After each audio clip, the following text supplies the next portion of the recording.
Hindi naman po talaga ako charity vlogger. Umaasa lang po ako sa sponsor.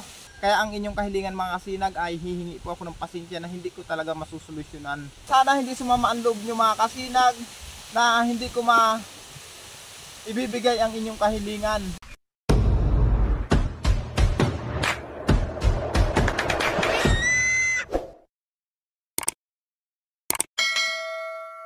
Mga kasinag, isang magandang tanghali po. Ngayon pala mga kasinag, update ko po kayo tungkol dun sa vlog ko nung nakaraan na hinihingi ko sa inyo ng tulong. Ngayon pala mga kasinag, may nag-send na po sa aking Gcash na hindi ko makakilala mga kasinag kung sino at hindi na rin sila nagpakilala.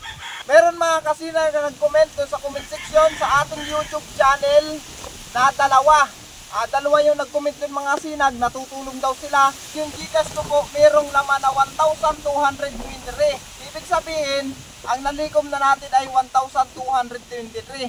Kaya nagpapasalamat po ako ng marami sa lahat ng sumuporta at tumulong. May dalawang confirmation mga kasinag na pumasok, 100 tapos 50. Pero yung 1,000 walang confirmation at hindi ko rin alam mga kasinag kung kanino galing. Kaya po sa lahat ng nagpaabot ng tulong, maraming salamat mga kasinag. Kaya ngayon mga kasinag, may nalikom na tayong 1,223. Sa may mabubuting puso dyan at nakakaluog naman sa buhay na nais pagtumulong, i-message lang ako mga kasinag sa aking Facebook page na Imboy Oragon. Nagpapasalamat po ako ng marami sa lahat ng tumulong mga kasinag. At siya nga pala mga kasinag, may mga nagmi-message din po sa akin na humihingi ng tulong. Napakarami yung mga kasinag at hindi ko alam kung paano kayo matutulungan. Pasensya na kayo mga kasinag kung hindi ko mapagbibigyan ang inyong kahilingan.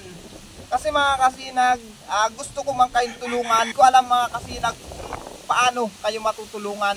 Kasi mga kasinag, wala rin naman po akong ibang inaasahan na financial kundi ang sinasahod ko sa YouTube channel. Ang sinasahod ko kasi mga kasinag, sapat rin lang para sa amin, pag minsan nga kulang pa. Hindi naman kalakihan mga kasinag ang sinasahod ko sa YouTube. Kaya ang inyong kahilingan mga kasinag ay hihingi po ako ng pasensya na hindi ko talaga masusolusyonan. Kaya sa lahat po na nag-message sa akin na humihingi ng tulong mga kasinag, pasensya na po talaga kayo. Kasi mga kasinag, hindi naman po talaga ako charity vlogger. Umaasa lang po ako sa sponsor. Sa may mga mabuting puso, mga nagbibigay dyan. Yun lang pong inaasahan ko mga kasinag, yung kanilang sponsor. Kasi wala naman po akong kakaya na makatulong sa financial mga kasinag. Kasi ang inaasahan ko lang po talaga, ang sinasahod ko sa aming YouTube channel. Kaya humihingi po talaga ako ng pasensya sa mga nag-message yan. Sorry po talaga. Humihingi po talaga ako ng paumanhin sa lahat ng nag-message sa akin. Pasensya na po kayo mga kasinag. Sana hindi sumama ang loob nyo mga kasinag na hindi ko ibibigay ang inyong kahilingan. Pasensya na po talaga. Kaya mga kasinag, salamat po talaga ng marami sa nagpaabot ng tulong sa vlog ko nung nakaraan. Sa lahat ng tumulong, nagpadala ng tulong financial para doon sa vlog ko nung nakaraan mga kasinag. Huwag kayong mag-alala mga kasinag. Dadalhin ko na yung mga kasinag sa masusunod na araw. Baka sakali mga kasinag na may magpahabol pa or may tumulong pa, isend nyo lang mga kasinag sa aking Gcash number, nandiyan sa comment section, or i-message lang ako mga kasinag sa aking Facebook page na Imboy Oragon. Sa lahat po natin mga viewers, subscribers, sa lahat po ng tumulong, nagpaabot ng tulong, maraming salamat mga kasinag. Hanggang dito lang, bye bye.